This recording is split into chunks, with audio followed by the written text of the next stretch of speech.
Hello दोस्तों।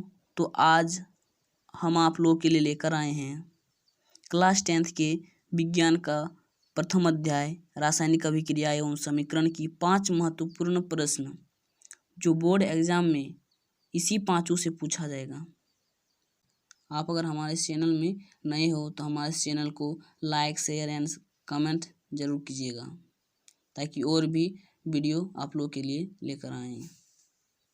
तो अब हम बढ़ते हैं कि इस चैप्टर के 5 महत्वपूर्ण प्रश्न कौन कौन से हैं उसको देखते हैं कि 5 महत्वपूर्ण प्रश्न कौन कौन से हैं। तो हमारा पहला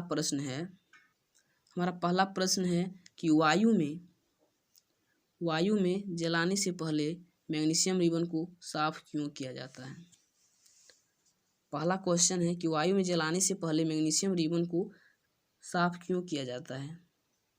क्योंकि मैग्नीशियम अभिक्रियाशील धातु होता है जो वायु से अभिक्रिया करके तुरंत मैग्नीशियम ऑक्साइड की परत चढ़ा लेती है, जिससे मैग्नीशियम रिबन सुचारू रूप से नहीं जलने लगता है। इसलिए वायु में जलाने से पहले मैग्नीशियम रिबन को साफ किया जाता है। इसका कहना चाहता है कि मैग्नीशियम जो होती है एक अभिक्रियाशील धातु होती है। जैसे ही वायु के संपर्क में आती है तो तुरंत उससे अभिक्रिया करके उसमें ऑक्साइड की परत चढ़ा लेती है जिसमें अनेक प्रकार के धूल कण आदि होते हैं, जिससे सुचारू रूप से नहीं जलता है। मैग्नीशियम रिबन को जलाने पर सुचारू रूप से नहीं जलता है, इसलिए वायु में जलाने से पहले मैग्नीशियम रिबन को साफ किया जाता है और साफ करने के बाद मैग्नीशियम रिबन अच्छे से जलने लगता है। तो ये हमारा पहला क्वेश्चन था। दूसरा क्वेश्चन है कि संतुलित रासायनिक अभिक्रिया क्या है। संतुलित रासायनिक अभिक्रिया क्या है। रासायनिक अभिक्रियाओं को संतुलित करना क्यों आवश्यक है। इसमें 2 क्वेश्चंस जुड़े हुए हैं और ये बहुत इम्पोर्टेंट क्वेश्चन है। लगभग बहुत सारे एग्जामों में पूछे जाते हैं, बहुत बार पूछे गए हैं बोर्ड एग्जाम में भी। तो हमारा संतुलित रासायनिक अभिक्रिया क्या है, रासायनिक अभिक्रियाओं को संतुलित करना क्यों आवश्यक है। तो हम पढ़ते हैं कि वैसे अभिक्रिया जिसके अभिकारक के परमाणु द्रव्यमान एवं उत्पाद के परमाणु द्रव्यमान समान होते हैं। और जिस बच्चे को लगता है समझ में नहीं आ रहा कि अभिकारक और उत्पाद क्या होती है, तो हमारे फर्स्ट वीडियो हमने डाले हैं रासायनिक अभिक्रिया एवं समीकरण के, उसमें जाके देख सकते हैं। हमने लिंक डिस्क्रिप्शन में दे दिए हैं, उसमें जाके देख सकते हैं। तो वैसे अभिक्रिया जिसके अभिकारक के परमाणु द्रव्यमान और उत्पाद के परमाणु द्रव्यमान समान होते हैं, मतलब परमाणु द्रव्यमान अभिकारक के और उत्पाद के परमाणु द्रव्यमान दोनों तरफ समान रहेंगे, उसे संतुलित रासायनिक अभिक्रिया कहते हैं। और दूसरा क्वेश्चन को कहा इसी में कि रासायनिक अभिक्रियाओं को संतुलित करना क्यों आवश्यक है।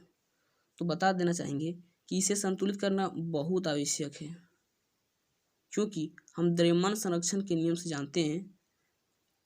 जानते हैं कि द्रव्यमान का ना तो विनाश कर सकते हैं और ना ही उत्पन्न कर सकते हैं। इसलिए रासायनिक अभिक्रिया को संतुलित करना बहुत आवश्यक है। अब हम एग्जाम्पल के द्वारा समझेंगे कि अभिकारक के परमाणु द्रव्यमान तथा उत्पाद के परमाणु द्रव्यमान क्या आपस में दोनों समान हैं। देखेंगे तो हमने एक समीकरण लिए H2 + O2। जब हाइड्रोजन गैस और ऑक्सीजन के गैस को आपस में जब मिलाएं तो हमको दिया H2O। तो इस समीकरण देखें कि सबसे पहले ये जो तो समीकरण था वो हमारा संतुलित में नहीं था, तो सबसे पहले हमने इसका संतुलित किए। तो इधर हम सबसे पहले देखें कि ऑक्सीजन का जब उत्पाद में हमारा था, उत्पाद में ऑक्सीजन का 1 अणु थे, जबकि अभिकारक में ऑक्सीजन के 2 अणु थे। तो हमने सबसे पहले ऑक्सीजन के 2 अणु के करने के लिए 2 से गुना किए यहाँ, तो हमारा हाइड्रोजन के अणु 4 हो जा रहे थे। तो हमने इधर क्या किए, हाइड्रोजन के अणु 2 थे, 2 से इधर भी गुना कर दिए तो हमारा इधर भी अभिकारक में भी 4 हाइड्रोजन प्लस ऑक्सीजन के 2 अणु अभिकारक में, और उत्पाद में भी ऑक्सीजन के 2 अणु और हाइड्रोजन के 4 अणु। तो हमारा ये जो समीकरण हुआ संतुलित हो गया। तो अब हम देखेंगे कि इसका परमाणु द्रव्यमान और अभिकारक के परमाणु द्रव्यमान और उत्पाद के परमाणु द्रव्यमान देखेंगे।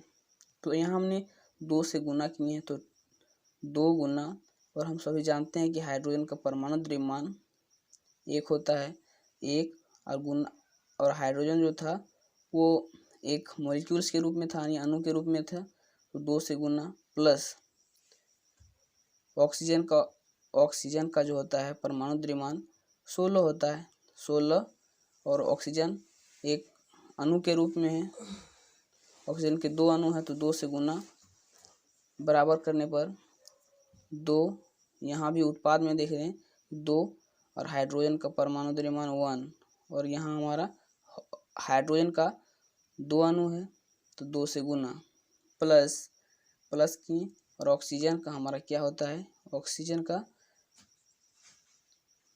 परमाणु द्रव्यमान 16, और 2 से बाद में हमने गुना किए तो 2 से गुना किए। तो अब हम देखते हैं जब सबको हमने कैलकुलेट किए तो हमारा निकला 4 + 32, और अभिकारक में 4 + 32 और उत्पाद में भी 4 + 32 यानी 36 परमाणु द्रव्यमान। अभिकारक का परमाणु द्रव्यमान 36 और उत्पाद का परमाणु द्रव्यमान 36। तो हमने देखा कि दोनों अभिकारक और उत्पाद में दोनों में समान आ रहे थे आगे, तो ये हमारा सत्य है।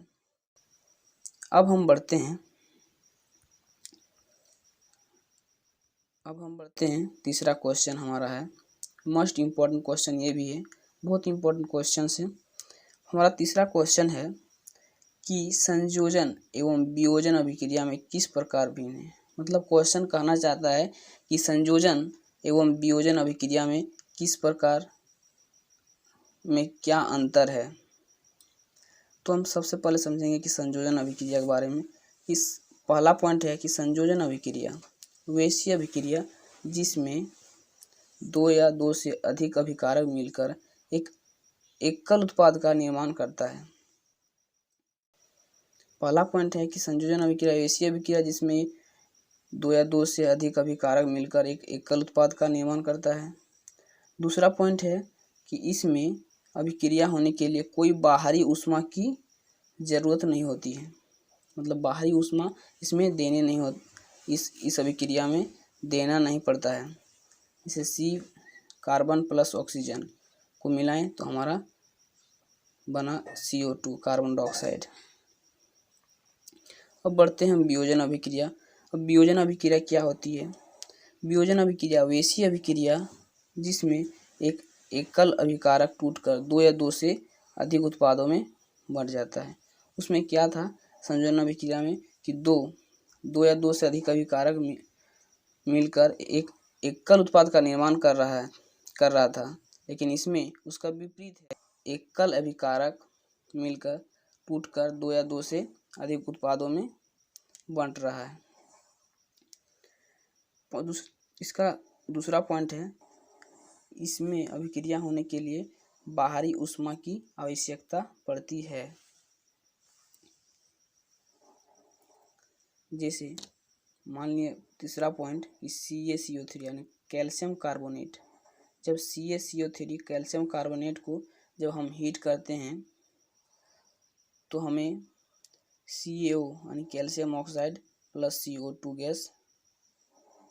गैस देता है, जो CO2 गैस वाष्प के रूप में निकल जाता है। तो यहाँ हमने देखें तो हमें संयोजन और वियोजन अभिक्रिया में अंतर पता चल गया। तो अब हम बढ़ते हैं चौथा क्वेश्चन की ओर, जो बहुत इम्पोर्टेंट क्वेश्चन है बच्चों। तो आप लोग इस क्वेश्चन को अच्छे से पढ़िएगा, देखिएगा। चौथा क्वेश्चन कहता है कि सोडियम तथा पोटेशियम को केरोसिन तेल में डुबोकर क्यों रखा जाता है। सोडियम तथा पोटेशियम को केरोसिन तेल में डुबोकर क्यों रखा जाता है। तो इसका जो आंसर होता है ना, क्या होता है देखिए। सोडियम एवं पोटेशियम एक अधिक अभिक्रियाशील धातु है। सबको पता होगा कि सोडियम और पोटेशियम जो एक अधिक अभिक्रियाशील धातु है, जो वायु तथा जल के संपर्क में आकर तुरंत आग पकड़ लेता है। इसलिए आग लगने से बचाने के लिए लोग क्या करते हैं, सोडियम तथा पोटेशियम को केरोसिन तेल में डुबोकर रखा जाता है। मतलब यह कहना चाहता है कि सोडियम जो है और पोटेशियम एक अधिक अभिक्रियाशील धातु होने के कारण वो जैसे ही वायु या जल के संपर्क में आता है वो आग पकड़ लेता है, तुरंत आग पकड़ लेता है। इसी आग से बचने के लिए लोग क्या करते हैं, सोडियम तथा पोटेशियम को केरोसिन तेल में डुबोकर रखते हैं, क्योंकि केरोसिन तेल जो होते हैं वो अभिक्रियाशील नहीं होते हैं, अभिक्रिया नहीं करते हैं सोडियम पोटेशियम। तो उम्मीद है कि आप लोग ये क्वेश्चन समझ गए होंगे। अब हम बढ़ते हैं हमारा नेक्स्ट क्वेश्चन, 5वां क्वेश्चन। ये भी बहुत इम्पोर्टेंट क्वेश्चन है। नेक्स्ट क्वेश्चन हमारा है 5वां क्वेश्चन, बहुत इम्पोर्टेंट क्वेश्चन कि अवक्षेपण अभिक्रिया क्या है। एक उदाहरण देकर समझाइए अवक्षेपण अभिक्रिया। तो इसका आंसर होगा कि वैसी अभिक्रिया जिसमें अवक्षेप का निर्माण होता है उसे अवक्षेपण अभिक्रिया कहते हैं। जिसमें अवक्षेप, वैसी अभिक्रिया जिसमें अवक्षेप का निर्माण होता है उसे अवक्षेपण अभिक्रिया कहते हैं। तो अब हम एग्जाम्पल के द्वारा समझते हैं कि अवक्षेपण अभिक्रिया के एग्जाम्पल समझ लेते हैं। जैसे कि Na2SO4, सोडियम सल्फेट और बेरियम क्लोराइड। सोडियम सल्फेट और बेरियम क्लोराइड को आपस में जब हम अभिक्रिया करते हैं, तो NaCl यानी सोडियम क्लोराइड प्लस BaSO4 देता है। तो NaCl ये तो हमारा साधारण नमक का सूत्र, रासायनिक सूत्र होता है, और BaSO4 ही इस अभिक्रिया में अवक्षेप है। BaSO4 ही हमारा इस अभिक्रिया में अवक्षेप का काम करता है। तो उम्मीद है कि अवक्षेपण अभिक्रिया आप समझ गए होंगे। तो मिलते हैं और ऐसे ही नए वीडियो के साथ। तो आप लोग हमारे चैनल में अभी नए हैं तो हमारे चैनल को लाइक, शेयर एंड सब्सक्राइब ज़रूर करें।